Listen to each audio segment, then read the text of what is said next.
Thank you very much.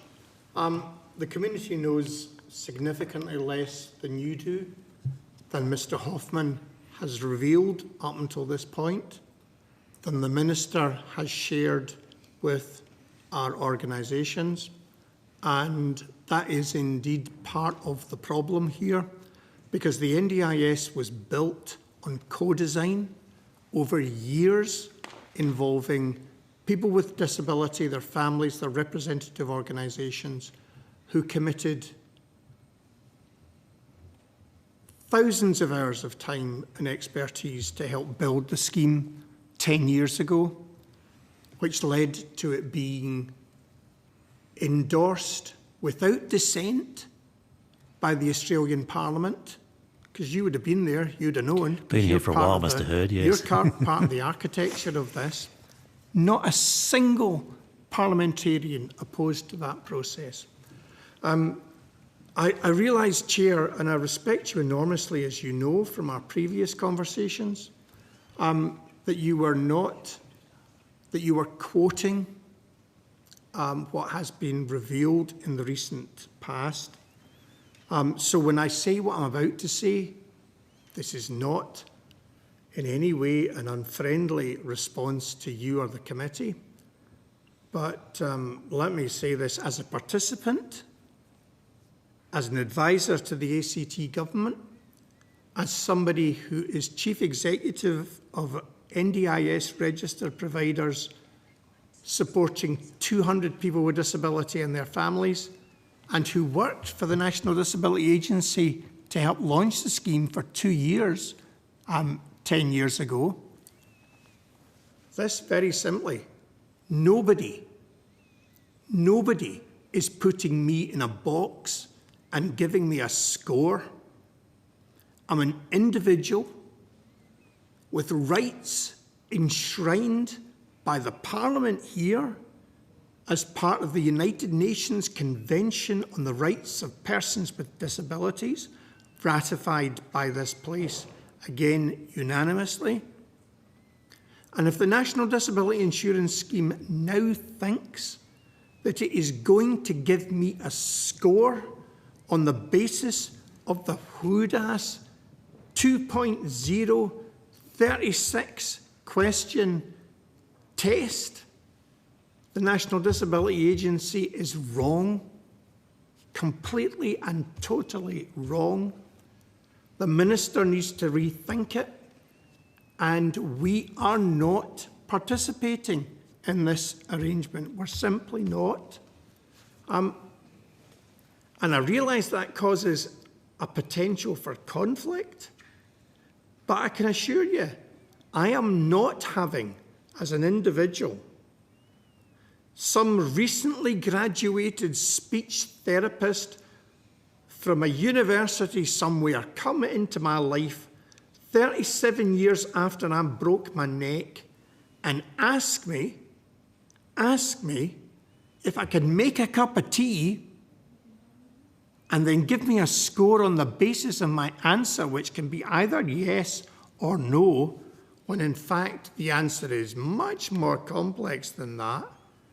And then somebody's going to give me and 432,000 other people some aggregate score and an aggregate package, when the National Disability Insurance Act 2013 already states, as the law of Australia, I must be treated as an individual. I have no idea, genuinely no idea, where Mr Hoffman or the current Minister imagine this bonkers idea comes from. But it's not going to work.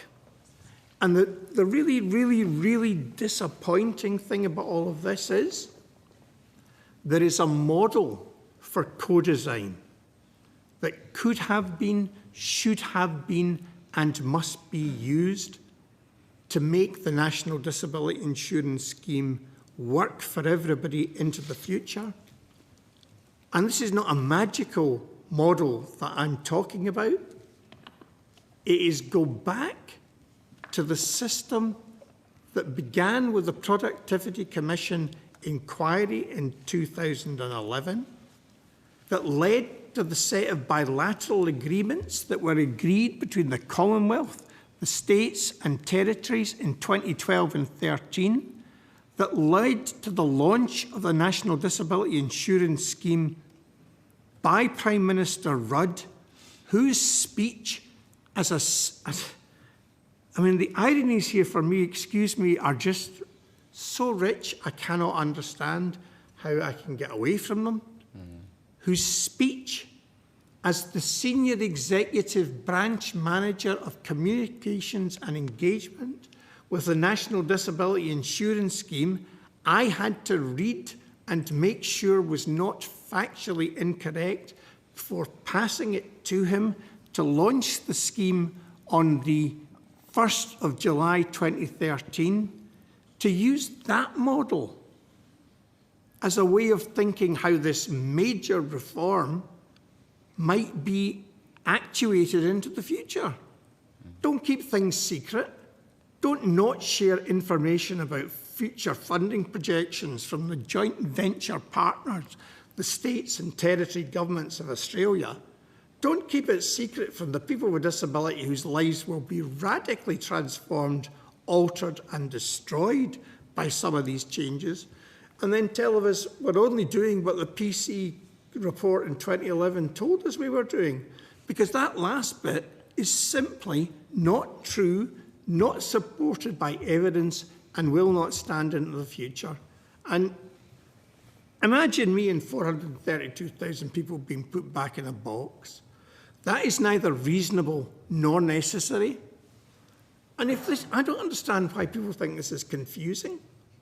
You know, I heard you ask a question earlier about what should the variation be about reasonable and necessary? You know, what caveats do we put around it?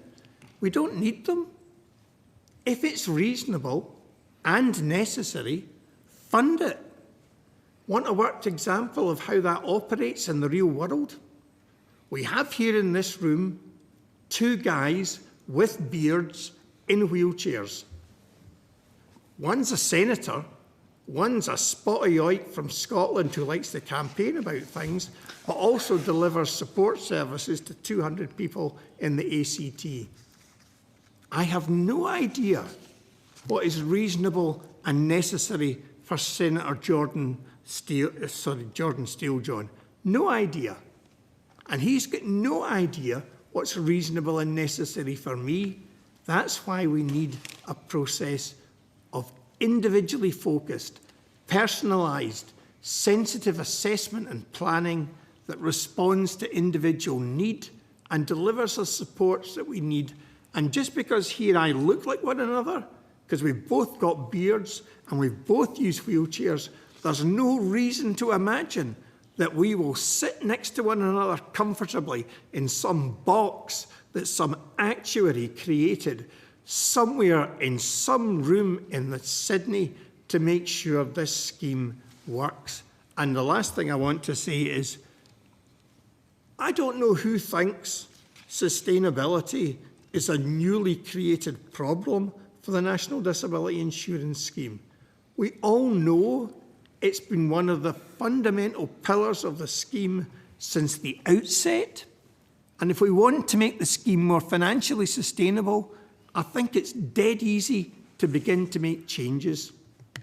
And I haven't heard the Minister say, as she's talked about pausing, or the Chief Executive of the agency, as they've talked about making the scheme sustainable, want to save $339 million tomorrow. Cancel the contracts. Nobody asked for them. They're secret and they don't do what they were intended to do. So want to save $250 million?